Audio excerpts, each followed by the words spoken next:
এবার দিল্লির দ্বারস্থ হচ্ছেন চাকরিহারা শিক্ষকরা। বেলা 12টা নাগাদ দিল্লির যন্তর মন্তরে যাবে চাকরিহারাদের একটি বাস। বুধবার যন্তর মন্তরে প্রতিবাদ কর্মসূচি রয়েছে তাদের। দিল্লি যাওয়ার পথে বিভিন্ন রাজ্যে করা হবে লিফলেট বিলি। এছাড়াও গোটা সপ্তাহ ধরে চলবে নানা কর্মসূচি। 22শে এপ্রিল শিয়ালদা থেকে রাজভবন পর্যন্ত মিছিলে হাঁটবেন চাকরিহারারা। 23 ও 28শে এপ্রিল রাস্তায় নেমে চলবে প্রতিবাদ বিক্ষোভ। 1 থেকে 7ই মে ওয়াই চ্যানেলে শুরু হবে রিলে অনশন। এরপরও সুরাহা না মিললে 7ই মের পর থেকে আমরণ অনশনের পথে হাঁটবেন চাকরিহারারা। দিল্লির দ্বারস্থ হচ্ছেন এবার চাকরিহারারা। বেলা 12টা নাগাদ দিল্লির যন্তর মন্তরের উদ্দেশ্যে যাবে চাকরিহারাদের একটি বাস। দিল্লি যাওয়ার পথে বিভিন্ন রাজ্যে করা হবে লিফলেট বিলি। আপনারা জানেন যে 4 দিন পর রবিবার সকালে এসএসসি দপ্তরের সামনে থেকে তাদের যে আমরণ অনশন তা প্রত্যাহার করে নিয়েছেন 3 চাকরিহারা শিক্ষক। আর রবিবার বিকেলেই ওয়াই চ্যানেলের অবস্থান থেকে তারা আমরণ অনশন সহ একাধিক কর্মসূচির ডাক দিয়েছেন।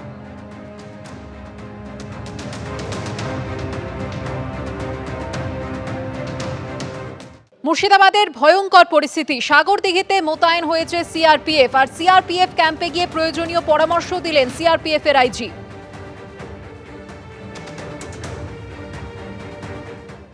अभी 2 pronged स्ट्रेटेजी पे हम काम कर रहे हैं।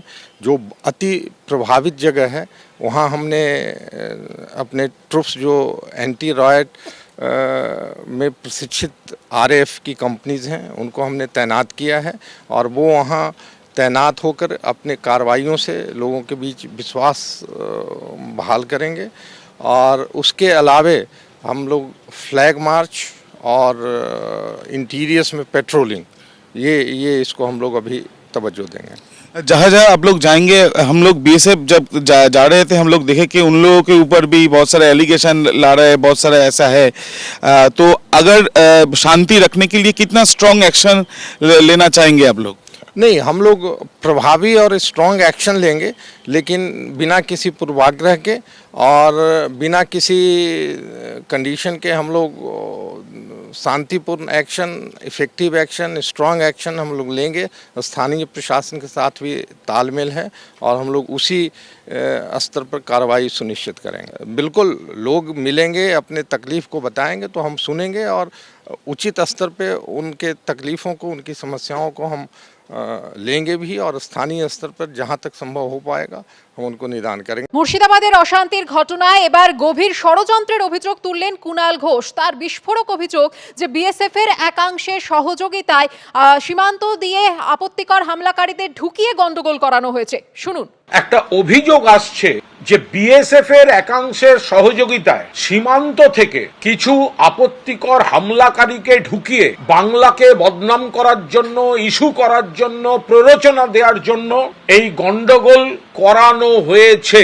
যে মুখগুলো গন্ডগোল করেছে তাদের মূল পান্ডাদের এলাকার মানুষ চিনতে পারছে না। একটা গোপন ব্লুপ্রিন্টের মাধ্যমে বিএসএফ এর একাংশকে কাজে লাগিয়ে দুষ্কৃতী, হামলাবাজ যারা এই ধরনের কাজ করে তাদেরকে বিএসএফ এর একাংশের সহযোগিতায় ঢুকিয়ে গন্ডগোল করিয়ে আবার সরিয়ে দেওয়া হয়েছে। সেদিন কলকাতার রামলীলা ময়দানে একটা বাসকে দাঁড় করিয়ে যে প্রবল উল্লাসের মধ্যে দিয়ে সেখানকার গৈরিক পতাকা খুলে দেয়া হলো পুলিশের উপস্থিতিতে, সেটা কি কলকাতা পুলিশ নিয়ে এসেছিল? এর আগে পাঁচলা, ডোমজুর, ওনাদের যেটা স্বর্গরাজ্য, ডায়মন্ড মডেল, সেখানে রামতলা যে গন্ডগোল হয়েছে সেটা বিএসএফ করিয়ে দিয়েছিল। দেশের নিরাপত্তা রক্ষীদের সম্পর্কে যে বক্তব্য রাখছে তৃণমূল কংগ্রেস, এর থেকে দুর্ভাগ্যজনক পরিস্থিতি আর হতে পারে না। মুখ্যমন্ত্রীর প্ররোচনামূলক বক্তৃতা, ফিরহাদ হাকিমের সকলকে দুর্ভাগা বলা এবং ধর্মান্তকরণের কথা বলা, এর সমস্ত বলে চলেছে তৃণমূল কংগ্রেস। তৃণমূল কংগ্রেসের একমাত্র লক্ষ্য হলো 30% মুসলমানের ব্লক ভোট। আমার মনে হয় শুভবুদ্ধি সম্পন্ন যারা মুসলিম ভাই বোনেরা আছেন, যারা মুক্ত মনের মানুষ আছেন, যারা মনে করেন যে আজকের ধর্ম হলো গণতন্ত্র, তারা এ ধরনের বক্তব্যকে প্রত্যাখ্যান করবেন। আসলে এ ধরনের বক্তব্যের এই মুহূর্তে কোনো গ্রহণযোগ্যতা নেই। তৃণমূল কংগ্রেসের লক্ষ্যটাই হলো বিভাজন, লক্ষ্যটাই হলো ধর্মের উপরে ভিত্তি করে আজকে একটা নির্দিষ্ট ভোট ব্যাংক তৈরি করা। তৃণমূলের একজন বিধায়ক তাপস চ্যাটার্জি রাজারহাটের, তিনি বলছেন কিছুদিন আগে যে আমার সবচেয়ে বড় দুঃখ এটাই যে আমি মুসলিম ধর্মে জন্মগ্রহণ করিনি। আমার মনে হয় ফিরহাদ হাকিমের অন্তত তাকে, ওই চ্যাটার্জি ব্রাহ্মণকে একবার যদি ধর্মান্তকরণ করিয়ে দিতে পারেন, ইসলামের দীক্ষা দিতে পারেন, তাহলে সারা বাংলাকে যে একটা ইসলামিক রিপাবলিকের চক্রান্ত চলেছে, আন্তর্জাতিক চক্রান্ত, সেটা আরো তাড়াতাড়ি অনেক তাদের আশাপ্রদ ফল পেয়ে যেতে পারেন তারা। শুরু করে দিন, সবাই মুসলমান হয়ে যান, তাহলে আর দেশে কোনো সমস্যা থাকবে না।